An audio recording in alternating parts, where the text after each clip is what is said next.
right, so today we're going to look at the NEC Super Grafx. This is kind of a unusual console. It came out in Japan, and apparently, according to Wikipedia, which isn't always the greatest source, it also was released in France. It may be true.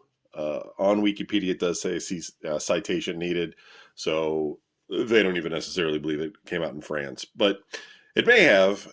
Stranger things have happened.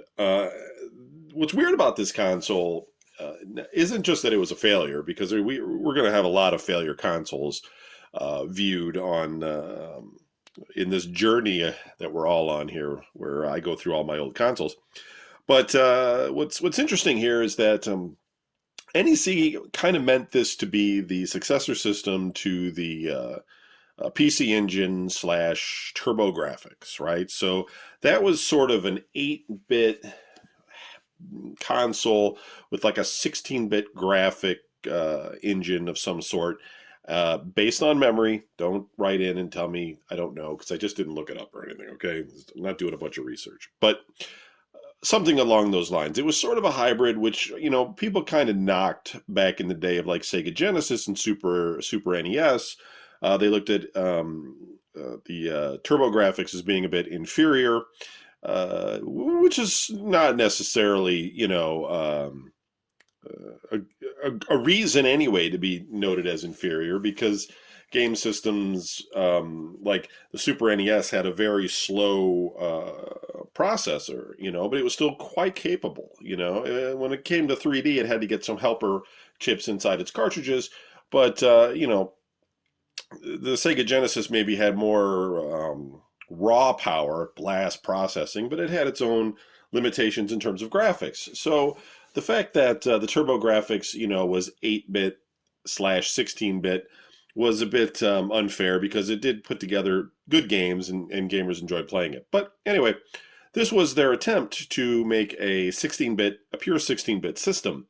Now, why I say this is interesting is because it was a failure, and they ended up, only releasing 6 games for it. It was sort of rushed out, and those 6 games are the only games that take advantage of its power.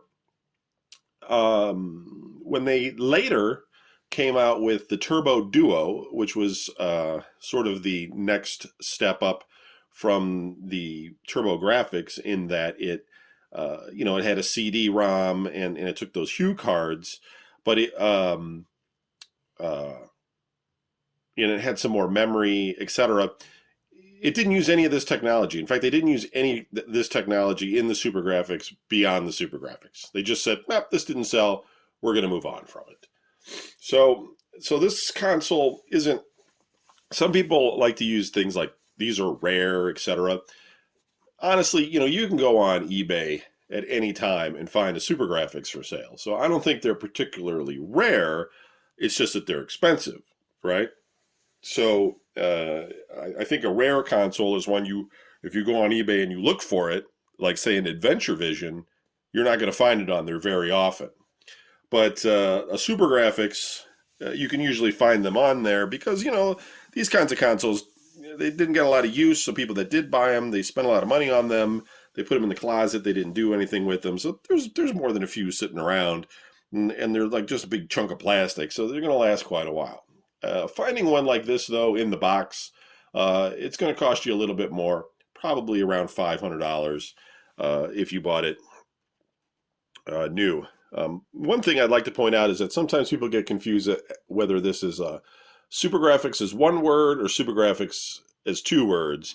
And right up here, it says Super Grafx. There's a space right there, right? PC Engine Super Grafx. So it's 2 words. So, all right. So inside mine here, I never understand if Japanese systems have bottom cardboard or not. Like, American boxes always come with the bottom cardboard. I've got more than a few Japanese consoles where there was the foam and the top cardboard. I think there might have been a bottom cardboard, because it seems weird to me that they would just have the foam. But I honestly don't know. I don't know if that was just how things were back then, or it was a cultural thing. I have no idea. Okay, but here we have the foam. I did put a game in here. It did not come with this game. There was only 6 games. these games alone right now, if you're on eBay, what people want for a game like this is crazy. They want like a lot of money for these things.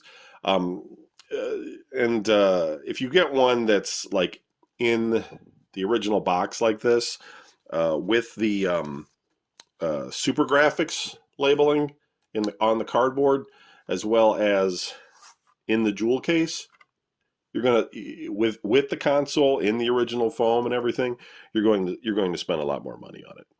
So anyway, and it looks like it's a CD. It's in a CD-ROM case. It's like, hey, look at this. It's a CD-ROM, but it says right here, it says Hue Card, and Hudson Soft. So and if you open it up, there we go. There's our little piece of foam and our Hue Card, which is just how these games were. They came on these little flat cards. And I was always thinking when I was a kid, I was like, how come regular game cartridges are these big fat microchips, and then these must not be as good because they're thin and they must not hold as much information.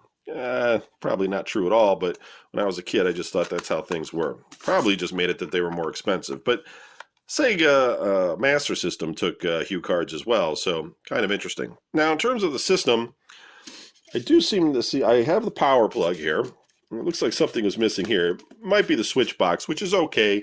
I have one, and, I'm not going to keep switching out switch boxes, but let's take a look. Okay, there was no switch box, right? I guess this is a composite lead system. So the Hue card goes in here, and yeah, there's like a controller port there, port and some sort of expansion slot.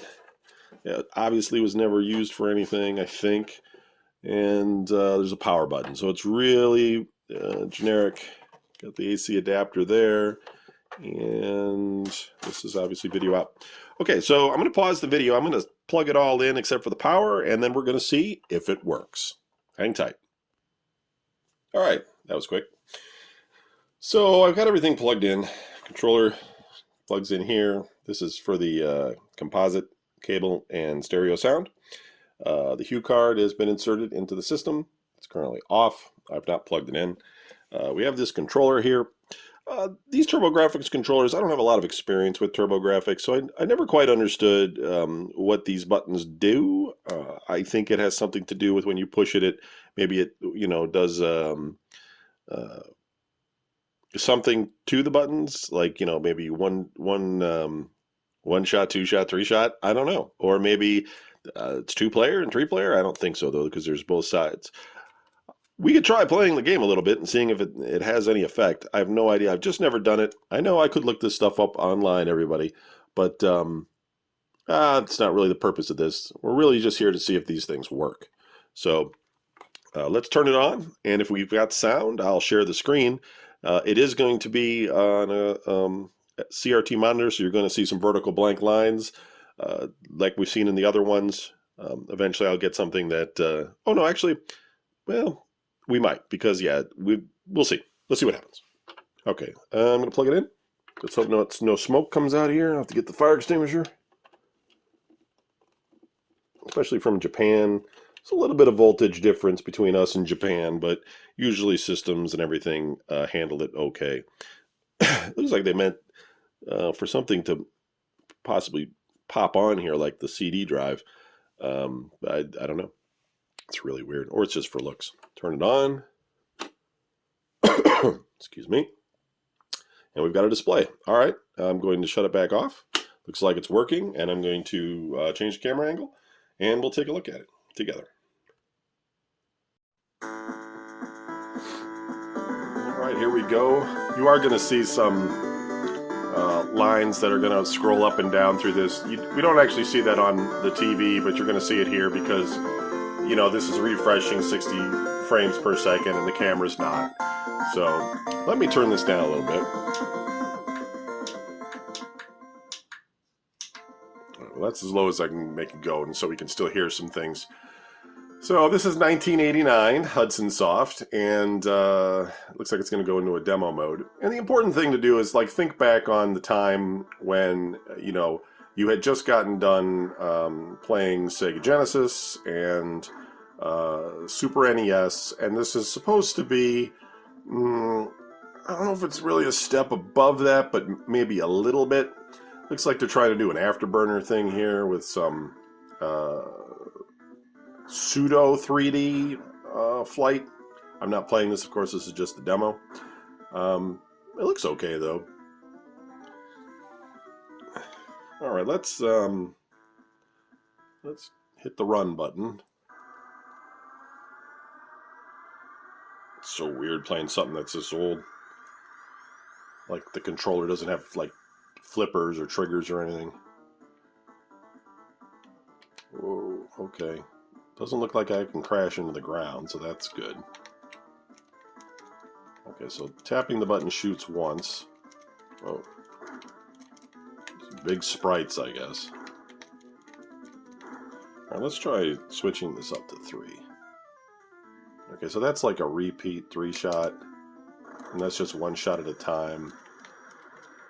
Oh no! Alert! Going in! We're going in! Is that the whole game? Oh. So the second one, let's see, the second push button down. Yeah, so it's some sort of like how many times it activates the button.